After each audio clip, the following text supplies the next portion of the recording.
Kasabay ng paghina ng amihan ng easterlies ang weather system na nagpapaulan sa silangang bahagi ng bansa. Batay sa rainfall forecast ng Metro Weather, may mahinang ulan sa Caraga Region bukas ng umaga. Buong maghapon namang may ulan sa Davao Region, habang sa hapon, thunderstorm ang iiral sa ARMM at sa Sargent.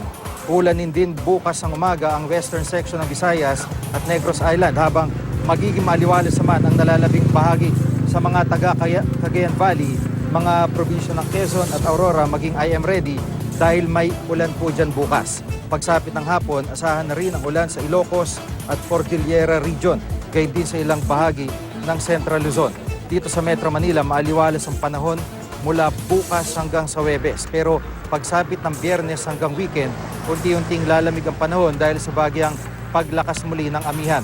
Bukas inaasahang maglalaro ng 22 degrees Celsius ang temperatura sa Metro Manila. Yan ang latest mula sa GMA Weather. Magplano para sigurado, I am ready. Serbisyong totoo ng GMA News.